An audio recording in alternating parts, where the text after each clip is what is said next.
നമ്മൾ ജീവിക്കുന്നത്.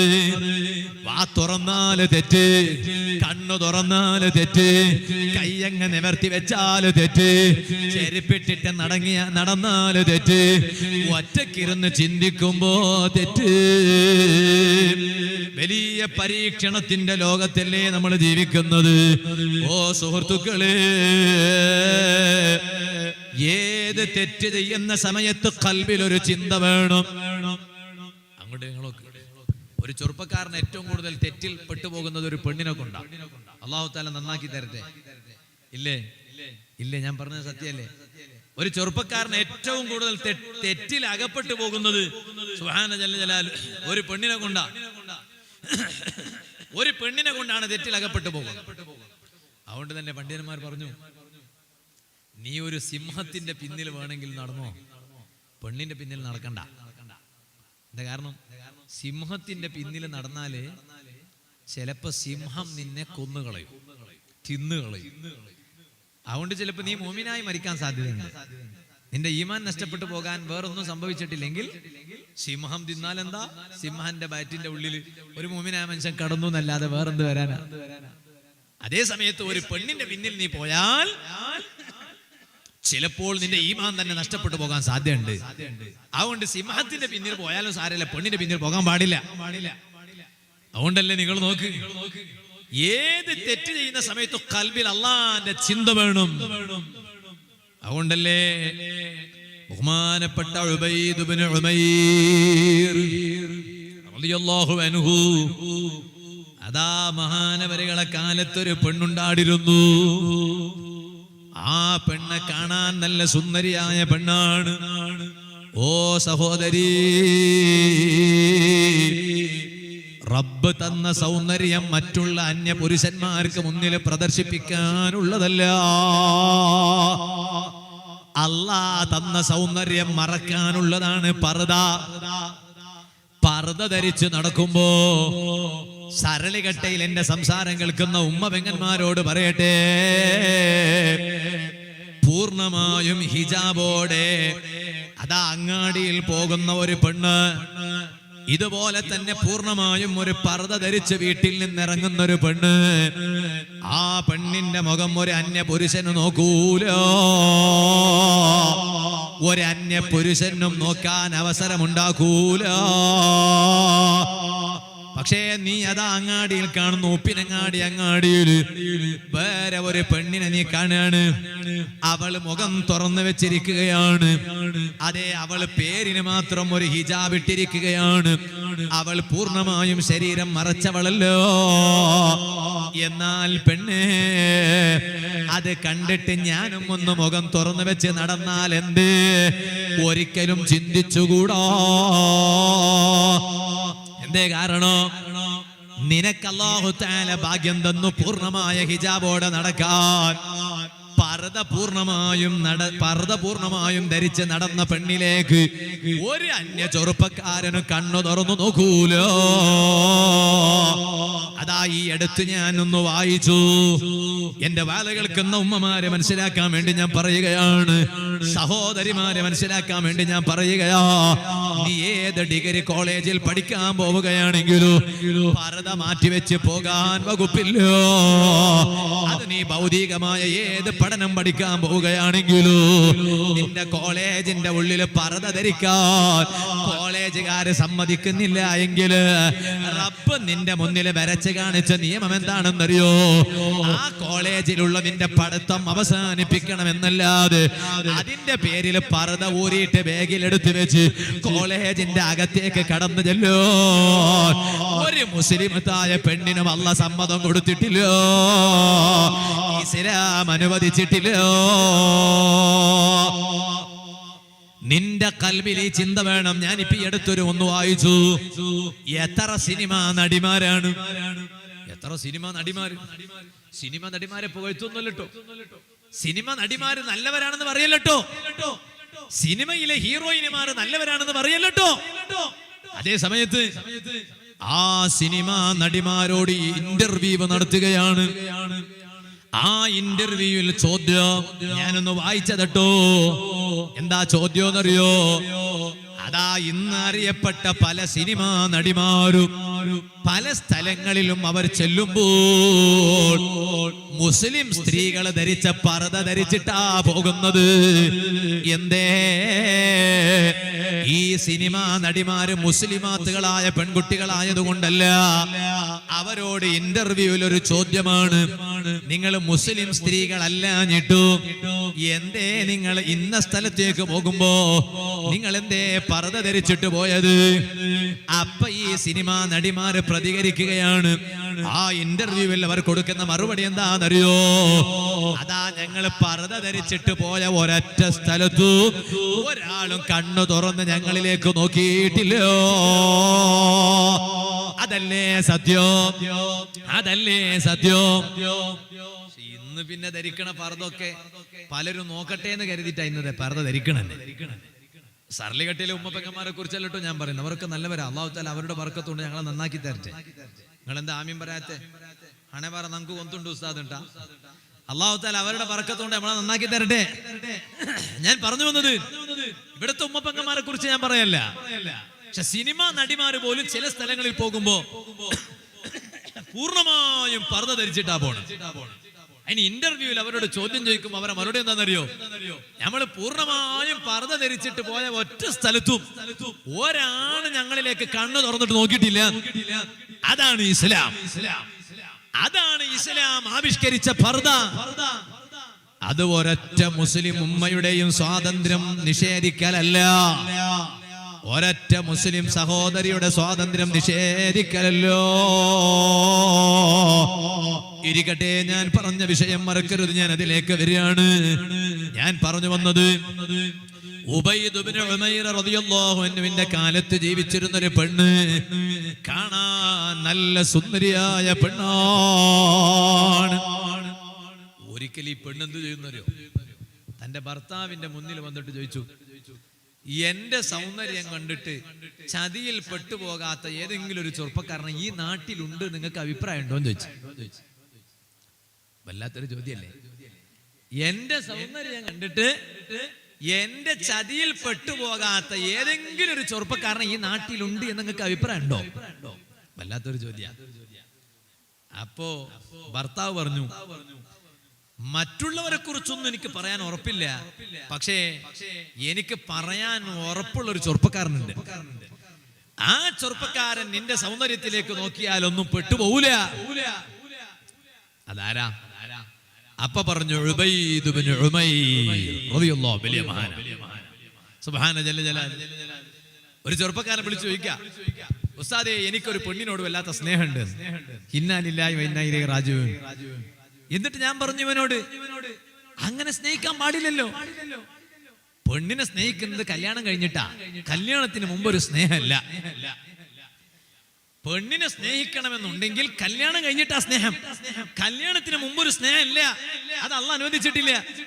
അപ്പൊ ഇവൻ പറയാ, ഉസ്താദേ, ഞാന് വാട്സപ്പിന്റെ സ്വലാത്തിന്റെ ഗ്രൂപ്പിൽ ഒരു പെണ്ണിനെ പരിചയപ്പെട്ടിട്ട് അങ്ങനെ ആ നമ്പർ കിട്ടിയിട്ട് ഞങ്ങൾ തമ്മിൽ ഇപ്പൊ വലിയ സ്നേഹ, ഞങ്ങൾ എല്ലാ ദിവസവും ഭയങ്കര കോമ്പറ്റീഷനാ. അപ്പൊ ഞാൻ പറഞ്ഞു, നിങ്ങളെ സ്നേഹം ഉത്ഭവിക്കുന്നത് പോകട്ടെ, അങ്ങനെ ഒരു വാട്സപ്പ് ഗ്രൂപ്പ് തന്നെ ഉണ്ടാകാൻ പാടില്ല. ആണും പെണ്ണും കലുഷിതമായിട്ടുള്ള ഒരു വാട്സപ്പ് ഗ്രൂപ്പ്, അത് ഫാമിലി ഗ്രൂപ്പിന്റെ പേരിലാകട്ടെ, സ്വലാത്തിന്റെ ഗ്രൂപ്പിന്റെ പേരിലാകട്ടെ, ലേഡീസ് ഗ്രൂപ്പിന്റെ പേരിലാകട്ടെ, മഹല്ല് കമ്മിറ്റിയുടെ ഗ്രൂപ്പിന്റെ പേരിലാകട്ടെ, ഒരൊറ്റ ഗ്രൂപ്പും ആണും പെണ്ണും സമ്മിശ്രമായിട്ടുള്ള ഒരു ഗ്രൂപ്പ് അത് ദുനിയാവിന്റെ പേരിൽ മാത്രമല്ല ദീനിന്റെ പേരിലും ഉണ്ടാകാൻ പാടില്ല. കടുത്ത തെറ്റാണ്. എന്താ കാരണം അറിയോ? അല്ല ഉസ്താദ്, അത് സ്വലാത്ത് ചൊല്ലിപ്പിക്കുന്ന ഗ്രൂപ്പാണ്. സ്വലാത്ത് ചൊല്ലിപ്പിച്ചിട്ട് എങ്ങോട്ടാ എത്തുന്നറിയോ? ഇവര് തമ്മിൽ സ്നേഹ. എന്നിട്ട് ഇവൻ പറയാ, ഉസ്താദേ, അത് പറഞ്ഞിട്ട് കാര്യമില്ല. എന്താ കാരണം എന്ന് പറഞ്ഞാല് ഞങ്ങൾ രണ്ടുപേരും ഇന്ന് ഭയങ്കര കോമ്പറ്റീഷനാ. കല്യാണം കഴിക്കാത്ത ഇവർ രണ്ടുപേര് കോമ്പറ്റീഷൻ. ആയിഷ ബീവിയും നബി സല്ലല്ലാഹു അലൈഹി വസല്ലം കോമ്പറ്റീഷൻ നടത്തിയിട്ടുണ്ട്. ആ കല്യാണത്തിന് ശേഷം എന്ത് കോമ്പറ്റീഷൻ? റണ്ണിംഗ് റേസ് നടത്തിയിട്ടുണ്ട്. Running race. ഇനിയിപ്പോ ഇതും കേട്ടിട്ട് സർലിക്കട്ട അങ്ങാടിയിൽ 4 മാപ്പിള പെഞ്ഞായിമാർ റണ്ണിംഗ് റേസ് ആക്കാൻ പോയിട്ടുണ്ട്. കല്യാണം കഴിഞ്ഞിട്ട് ആയിഷ ബീവി റളിയല്ലാഹു അൻഹ നബി സല്ലല്ലാഹു അലൈഹി വസല്ലം റണ്ണിംഗ് റേസ് നടത്തിയിട്ടുണ്ട്. ആ കല്യാണത്തിന് ശേഷം അതേ സമയം ഇവൻ പറയാ, ഉസ്താദേ, ഞാനാണോ ഒരു ദിവസം കൂടുതൽ സ്വലാത്ത് ചെല്ലുന്നത്, ഇവളാണോ കൂടുതൽ സ്വലാത്ത് ചെല്ലുന്നത് എന്ന് ഞങ്ങൾ തമ്മിൽ മത്സരാണ്. ഇപ്പൊ എന്റെ മനസ്സിൽ ആഗ്രഹം ഇവളെ കല്യാണം കഴിക്കണോ. സുബ്ഹാനല്ലാഹ്, കടുത്ത തെറ്റല്ലേ, വല്ലാത്ത തെറ്റ്. എന്തേ കാരണം? ചെറിയ തെറ്റല്ല, സാധാരണ സ്നേഹിക്കുന്നത് പോലെയല്ല അത്. നിങ്ങൾ അല്ലാഹുവിന്റെ റസൂൽ സല്ലല്ലാഹു അലൈഹി വസല്ലമ തങ്ങളെ നിങ്ങളെ വഴിവിട്ട പ്രണയത്തിന് വലിച്ചിട്ടില്ലേ? ഏറ്റവും കൂലി കിട്ടുന്ന സ്വലാത്തിനെ വലിച്ചിട്ടില്ലേ? ആ സ്വലാത്തിനെ ദുരുപയോഗം ചെയ്തിട്ടല്ലേ പ്രണയം തുടങ്ങിയത്. കടുത്ത തെറ്റാണ് കിട്ടൂ. ഈ പെണ്ണിനറിയാ, ചരിത്രം മറക്കണ്ട ചെറുപ്പക്കാരാ, ഈ പെണ്ണിനറിയാ ഉബൈദ് ഇബ്നു ഉമൈർ തങ്ങൾ ഒരു കാലി പോലെയല്ല. ഉബൈദ് ഇബ്നു ഉമൈർ തങ്ങൾ വലിയ ദീനീ ബോധമുള്ള ചെറുപ്പക്കാരനാണ്. ആ ചെറുപ്പക്കാരനെ വശീകരിക്കണമെങ്കിൽ അതേ പർദ്ദ ധരിക്കാതെ പോയിട്ട് കാര്യമില്ല. നമ്മുടെ ഉസ്താദുമാർ എപ്പോഴും പറയാറുണ്ട്, സ്വാലിഹീങ്ങളായ പുരുഷന്മാരെ വഴിതെറ്റിപ്പിക്കുന്നത് സ്വാലിഹാത്തുകളായ സ്ത്രീകളാണെന്ന് അറിയാം. അപ്പൊ അങ്ങനെ അപ്പൊ പർദ്ദ ധരിക്കാതെ പോയാലൊന്നും പഠിപ്പിക്കാൻ പറ്റൂല. എന്റെ ഭർത്താവിനോട് വാശി പിടിച്ചിട്ടാണ് ഞാൻ ഉബൈദ് ഇബ്നു ഉമൈർ എന്ന് പറയുന്ന തഖ്വയിൽ ജീവിക്കുന്ന ചെറുപ്പക്കാരനെ വഴിതെറ്റിപ്പിക്കാൻ വേണ്ടി പോകുന്നത്. അപ്പൊ പൂർണ്ണമായും പർദ്ദ ധരിച്ചു, മുഖമൂടി ധരിച്ചു, എന്നിട്ടാ പോകുന്നത്. ഉബൈദ് ഇബ്നു ഉമൈർ റളിയല്ലാഹു അൻഹു അതാ ഇരിക്കുകയാണ്. ഈ പെൺകുട്ടി മുന്നിൽ എത്തിയ ഉടനെ മൂടിയ പർദ്ദയുടെ മൂടങ്ങ് തുറന്നു വെച്ചു. എന്നിട്ടൊരൊറ്റ ചോദ്യമാണ് ചെറുപ്പക്കാരോ, ഓ ഉബൈദ് ഇബ്നു ഉമൈർ, ഈ സൗന്ദര്യമുള്ള ശരീരം വേണമെന്ന് ആഗ്രഹമുണ്ടോ? ഉബൈദ് ഇബ്നു ഉമൈർ തങ്ങളെ ചോദ്യം, അല്ല പെണ്ണേ, എനിക്ക് നിന്നോട് ചില ചോദ്യങ്ങൾ ചോദിക്കാനുണ്ട്.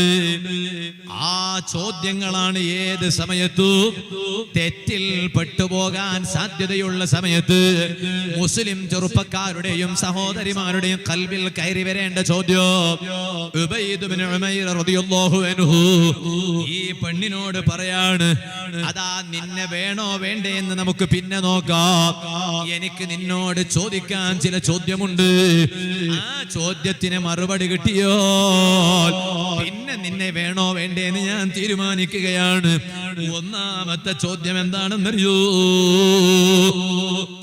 ഒന്നാമത്തെ ചോദ്യം എന്താണെന്നറിയോ? ഓ പെണ്ണെ, റൂഹ് പിടിക്കാൻ വരുന്നൊരു മലക്കില്ലയോ? ആ മലക്കിന്റെ പേരല്ലേ മലക്കുൽ മൗത്ത് അസ്റായീൽ അലൈഹിസ്സലാം. ആ റൂഹ് പിടിക്കുന്ന മലക്ക് അസ്റായീൽ അലൈഹിസ്സലാം നിന്റെ അരികിൽ വന്നു നിൽക്കുമ്പോൾ നീ ഇതുപോലെ തെറ്റ് ചെയ്യണമെന്ന് കൊതിക്കുമോ? ഒന്നാമത്തെ ചോദ്യമാണത്.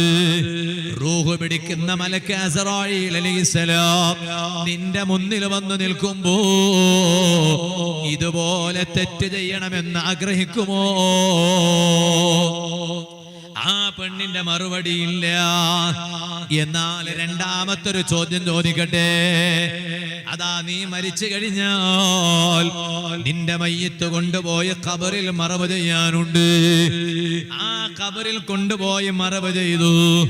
അതേ ഖബറിൽ നിന്നോട് ചോദ്യം ചോദിക്കാൻ വേണ്ടി നിന്നെ ഖബറിൽ ഇരുത്താറുണ്ട്. ആ ഖബറിൽ എഴുന്നേറ്റിപ്പിച്ച് ചോദിക്കാൻ വേണ്ടി നിന്നെ ഇരുത്തുമ്പോ ഇതുപോലെ തെറ്റ് ചെയ്യണമെന്ന ചിന്ത നിന്റെ ഖൽബിൽ കയറിക്കൂടുമോ? ആ പെണ്ണിന്റെ മറുപടി ഇല്ല. എന്നാൽ മൂന്നാമതായി എനിക്ക് നിന്നോടൊന്ന് ചോദിക്കാനുണ്ട്. അതെന്താണെന്നറിയോ? നാളെ റബ്ബിന്റെ കോടതി എത്തിയാൽ ഒരു ഏടുണ്ട്. ആ ഏട്ടിലുള്ളത് എന്താണ്? ജീവിതകാലത്ത് മനുഷ്യൻ ചെയ്ത നന്മകളാണ് അതിലുള്ളത്. ജീവിതകാലത്ത് മനുഷ്യൻ ചെയ്ത തിന്മയാണ് അതിലുള്ളത്. ഓ ഇവിടെയുള്ള മൊബൈലിൽ ചെയ്യുന്ന തെറ്റാണെങ്കിലോ അത് ഡിലീറ്റ് ചെയ്താൽ പിന്നെ കാണാൻ ആളുകളില്ല. ഹിസ്റ്ററി അങ്ങ് ക്ലിയർ ചെയ്താൽ കാണാൻ ആളുകളില്ല.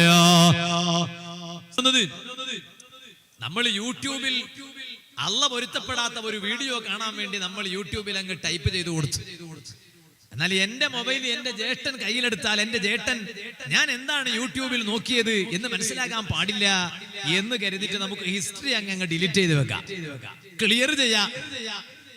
ഇതുപോലെ ഞാൻ വേറൊരാൾക്ക് വാട്സപ്പിൽ മെസ്സേജ് അയച്ചാല് അയാളെ കയ്യിലുള്ള മൊബൈലിൽ നിന്ന് എന്റെ മെസ്സേജ് വേറൊരാളും കാണാൻ പാടില്ല, എന്നാൽ ഡിലീറ്റ് ഫോർ എവരിവൺ. അങ്ങനെയാണല്ലോ ഇന്ന് ഏത് പുതിയ സംവിധാനം ഉണ്ടാകുമ്പോഴും തെറ്റ് ചെയ്യാനുള്ള സാഹചര്യങ്ങൾ മുഴുവനും തുറന്നു കൊടുത്തിട്ടാ സംവിധാനം ഉണ്ടാക്കുന്ന ആളുകൾ കണ്ടുപിടിക്കുന്നത് തന്നെ. പക്ഷേ ഏത് ഹിസ്റ്ററി ക്ലിയർ ചെയ്താലും ഏത് മെസ്സേജ് ഡിലീറ്റ് ചെയ്താലും അള്ളാന്റെ കോടതിയിൽ ഡിലീറ്റ് ചെയ്യാൻ പറ്റാത്ത ഒരു കിതാബുണ്ട് കേട്ടോ.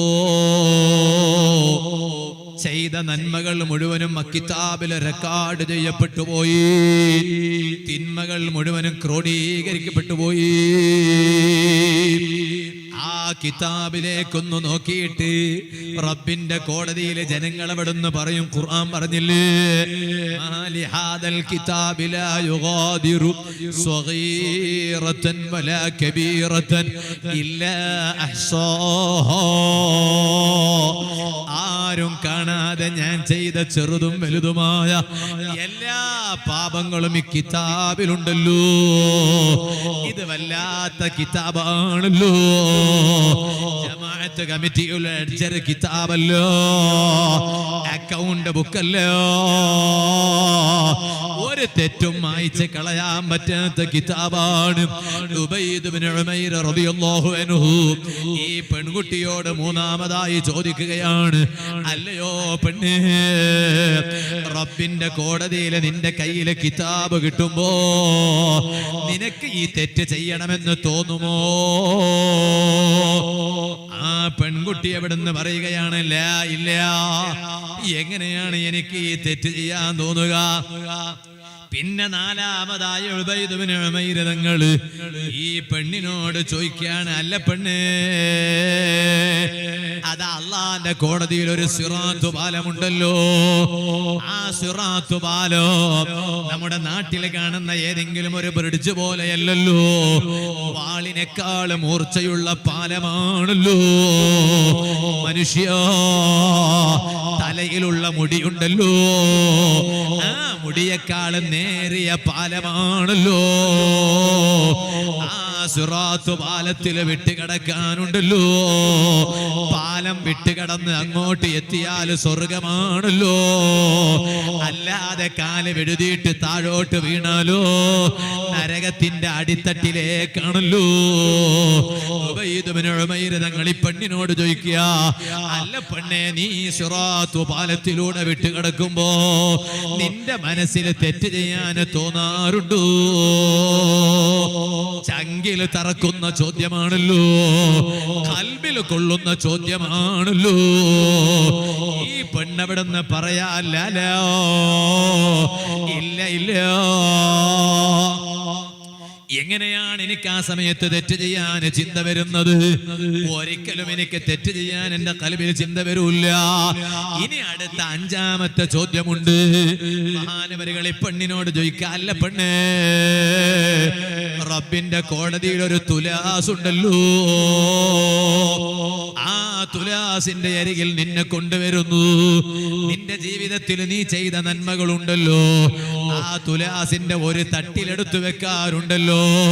നിന്റെ ജീവിതത്തിൽ നീ ചെയ്ത തിന്മകളുണ്ടല്ലോ, ആ തെറ്റുകളെ മുഴുവനും തുലാസിന്റെ മറ്റേ തട്ടിലിട്ട് എടുത്തു വെക്കാറുണ്ടല്ലോ. ഏതിനാണ് അവിടെ കനം വർദ്ധിക്കുന്നതെന്ന് പറയാൻ കഴിയില്ലല്ലോ. നന്മയുടെ തട്ടിനാണോ തിന്മയുടെ തട്ടിനാണോ പറയാൻ കഴിയില്ലല്ലോ. ആ സമയത്ത് ഈ തെറ്റ് ചെയ്യണമെന്ന് നിന്റെ കൽബിൽ ചിന്ത വരാറുണ്ടോ? ഈ പെണ്ണിന്റെ അഞ്ചാമത്തെ ചോദ്യത്തിന് മറുപടി ഇല്ല. എങ്ങനെയാണ് എനിക്ക് ഈ തെറ്റ് ചെയ്യാൻ എന്റെ കൽബിൽ ചിന്ത വരുന്നത്? സുബ്ഹാനല്ലാഹ്, ഈ പെണ്ണിനോട് 5 ചോദ്യം ചെറുപ്പക്കാരനായ ഉബൈദ് ഇബ്നു ഉമൈർ റളിയല്ലാഹു അൻഹു 5 ചോദ്യം ചോദിച്ചപ്പോഴും തെറ്റ് ചെയ്യണമെന്ന് കരുതിയിട്ട് ഉബൈദ് ഇബ്നു ഉമൈർ തങ്ങളെ മുന്നിൽ വന്ന ഈ പെണ്ണിന്റെ മറുപടി ഇല്ല, കഴിയില്ല കഴിയില്ല കഴിയില്ല. ചരിത്രത്തിൽ കാണാ എന്റെ ബാല കേൾക്കുന്ന ഉമ്മമാര്, ബാല കേൾക്കുന്ന ഈമാനുള്ള സഹോദരിമാര്, പ്രായമുള്ള ബാപ്പമാര്, കരളിന്റെ കഷ്ണങ്ങളായ ചെറുപ്പക്കാര്, ചരിത്രത്തിൽ കാണാ ഉബൈദ് ഇബ്നു ഉമൈർ റളിയല്ലാഹു അൻഹുവിനെ ടെസ്റ്റ് ചെയ്യാൻ വേണ്ടി പറഞ്ഞേച്ച ഈ ഭർത്താവ് പറയുകയാ, ഞാൻ എന്ത് തെറ്റാ ചെയ്തത്? ഭർത്താവ് പറയാണ്, ഞാൻ എന്ത് തെറ്റാ ചെയ്തത്? എന്തേ കാരണം? എന്റെ ഭാര്യ ഇബാദത്തിനോട് വലിയ താല്പര്യമുള്ള പെണ്ണായിരുന്നില്ല. പക്ഷേ ഉബൈദ് ഇബ്നു ഉമൈർ തങ്ങളുടെ 5 ഉപദേശം അങ്ങ് കേട്ടപ്പോ ഇന്ന് എന്റെ ഭാര്യയെ എനിക്ക് കിട്ടാറേ ഇല്ല, എന്റെ ഭാര്യയെ എനിക്ക് കിട്ടാറേ ഇല്ല. കാരണം ഏത് സമയത്തും ഭാര്യ നിസ്കാരത്തിലോ, വിളിക്കുന്ന മുഴുവൻ സമയത്തും നിസ്കാരത്തിലോ. എന്തേ കാരണം? എന്റെ ഭാര്യയുടെ ഖൽബിൽ ഖബറിനെ കുറിച്ചുള്ള ചിന്ത ഇരുന്നു പോയി, മരണത്തെ കുറിച്ചുള്ള ചിന്ത ഇരുന്നു പോയി, റൂഹ് പിടിക്കുന്ന മലക്കിന്റെ ചിന്ത ഇരുന്നു പോയി, മീസാനാകുന്ന തുലാസിന്റെ ചിന്ത ഇരുന്നു പോയി, 7 കിതാബിനെ കുറിച്ചുള്ള ചിന്ത ഇരുന്നു പോയി, സിറാത്ത് പാലത്തെ കുറിച്ചുള്ള ചിന്ത ഇരുന്നു പോയി. ഈ ചിന്തയാണ് നമ്മുടെ ഖൽബിൽ കയറി കൂടേണ്ടത്. ഈ ചിന്ത നമ്മുടെ ഖൽബിൽ കയറി കൂടിയോ ചെറുപ്പക്കാരാ ഒരു തെറ്റിലും അകപ്പെട്ടു പോകൂലോ.